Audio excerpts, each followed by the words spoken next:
Hi guys, welcome.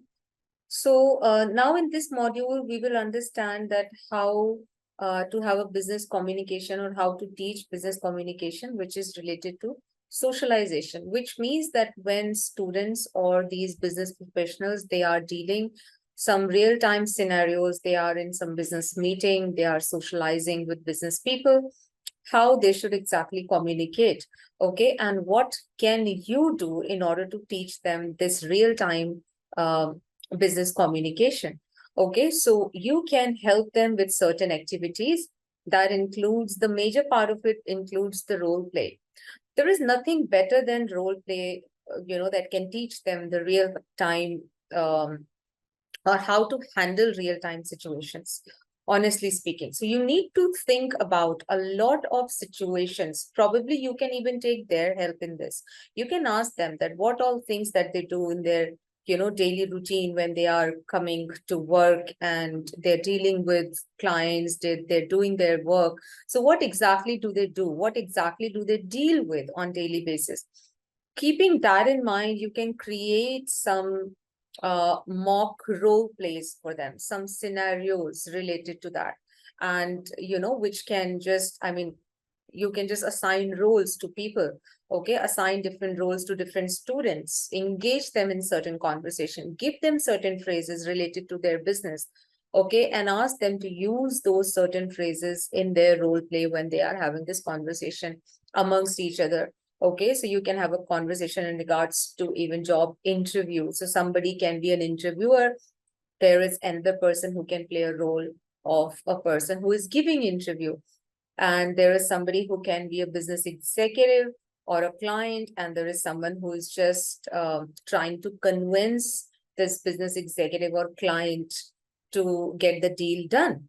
Okay, negotiations, that is what we call. Okay, and any other client meeting, even the same thing can be done with presentations as well. So you can assign them certain specific language to be used, and not only verbal, non-verbal as well. Non-verbal means how should they stand when they have a meeting with somebody? How should they enter in the room? How should they exactly sit on the chair? Because a lot of people, when they are nervous, you can really figure it out with their body language. So body language really matters. How should they exactly sit? That looks really confident, especially in front of a client when you are at a place to negotiate certain deal or to make a contract sign. Okay, so provide those specific languages, verbal and non-verbal both. Correct them and give them certain phrases to be used, which they can, commonly use while they're having that conversation, and encourage them to incorporate, to cooperate with each other so that both of them can learn, both the parties. Okay. So role play is your major tools in order to teach them anything. All right. Business networking event. So you can again create, it is also kind of a role play, but yeah, a little different. You can just create a mock business networking event. So business networking events is like wherein business person of different businesses, they meet entrepreneurs, executives, job seekers from different areas, different backgrounds. They meet together and they create a network with each other. So you can probably give them some phrases that you create your own network now, because you need to grow in your career, not only in this organization, but somewhere else as well. So you need to know how to build your network, and that is when you know how to talk. So introducing yourself, asking somebody what they do, in which business they are, okay, or in order for a better connection in future, after talking for a while, how would you exactly ask for their number? That was really nice talking with you. Would you mind uh, sharing your contact number with me, or your email, just in case I need to get in touch with you? All of these sort of conversations, okay? In fact, shaking hands, okay? How would you then introduce yourself after that? How would you greet? How would you leave? All of this. So a mock business networking events can be created, and in that, one person can play a role of a particular business, another person can become, you know um, at some other position in some other business, and then they can just talk to each other in a particular event. So emphasize the importance of small talk. That's what I was talking about. Importance of small talk is really important. Small talk is like having a generic chit chat, but obviously keeping business in mind. Be very professional, introducing how would you introduce yourself, and maintaining conversations in a professional and engaging manner. So having small talk doesn't mean that you can ask something very personal to somebody. Okay, having small talk, that it can be anything. It can even be related to weather, which is very boring, by the way. Everybody does that. But anything, that how has been your day so far, even this can be very interesting to talk. It just depends how do you present yourself. So how has been your day so far, or probably how has been your journey in this business. You've grown up so much. Would you like to share some of the ideas for the newcomers? Anything like that, just start a small conversation. And before that, as I said, greeting and introducing yourself, and then you get engaged in these small conversations. You can set up a business event, a mock business event, case studies and discussion. Then you can have certain discussion, use real world examples, case studies of some big business people, okay, or some big business scenarios. Have students read and analyze them, and then discuss their findings in the class. You can give them those case studies of some big business person, big business people, those who've got success. Okay, some entrepreneurs, those who just got famous, and they become millionaire. So they've just recently achieved a lot of success, even when they're very young, to be a CEO of the company. So giving all of those real-time scenarios as well, it just encourages somebody that they're not always doing something fake, but actually outside the world, this actually happens. Encourage critical thinking by asking students to propose solution, make recommendations, and this should not just be limited that everybody's thinking, oh, it's just fake, it's just mock event, or just a role play conversation. But when they are having, let's suppose, a negotiation, just it should be so real that somebody is actually proposing a business to the other person, and the other person should have certain solution. The person who is proposing should have definite solution to something, okay, and recommendations at the same time. And the other person should have something to say to mock this idea down. And then the person who is proposing a business should actually have certain critical thinking to persuade that person to fund, to accept the offer, okay, or to sign the contract. So it's not that it's just going fake and people are talking whatever. So that is called critical thinking, something that you have to think on the spot. It's not something which is scripted on the spot. Maybe you can just give a scenario that, okay, just create as per your business, just probably create a business deal, and you need to arrange funds from this client. So you need to present your business idea, and you need to make this contract signed by this person to fund you. Okay. And then you can have a real time critical thinking conversation amongst two people. Okay. Then business etiquette. So teach students about culture and business etiquette norms in different countries and regions. Discuss topics like greetings, dress codes, gift giving, and communication styles. Role play scenarios where students must navigate cultural differences and apply appropriate etiquette. Okay. So in role plays, probably, you can give them different roles of different countries, different cultures. And you can tell them that in this culture, um, give them certain peculiar qualities of every culture, and how exactly would you talk to each other. So that is called cross-cultural sensitivity. So how would you present yourself? How would you talk to somebody? How would you make harmony and peace when you are, surrounded by people of different cultures? Okay, business vocabulary and jargon. Provide students with a wide range of business-related vocabulary, industry-specific jargons, create vocabulary list, encourage students to use these words in the context. Every time when they're having a role play or they're doing something, they're talking, they're writing, they should use that particular vocabulary, because usage is the only thing that's going to fix all of these vocabulary in their brain. Discuss the importance of using the correct terminology in the professional communication, which is very important, of course.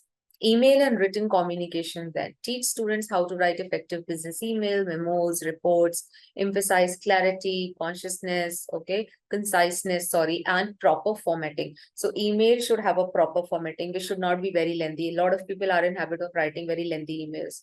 Okay, memos, reports. So just again, you can give them real-time scenarios to create memos and reports. Use sample emails, show them sample emails, and then give them certain scenarios to write an email to a client, to offer some business, to arrange for a business meeting, anything. Give them some documents, show them some template, and then give them some real-time scenario to create a report, some topics on which they need to create a report, probably the progress of their company within last 1 year. Okay, so let them practice. Written communication is equally important. Guest speakers and industry experts. Invite guest speakers. Now, this is something that will depend on the organization if this is possible or not, because this is something real time. But you can always suggest that inviting guest speakers or industry experts to share their experiences. There are a lot of people who would do that. In corporate industry, it is very common, okay, that they have this connect with a lot of speakers and industry experts, those who come and talk and discuss their ideas, discuss their experiences, okay, and insight with your students. This can provide a valuable real world perspective on business socialization.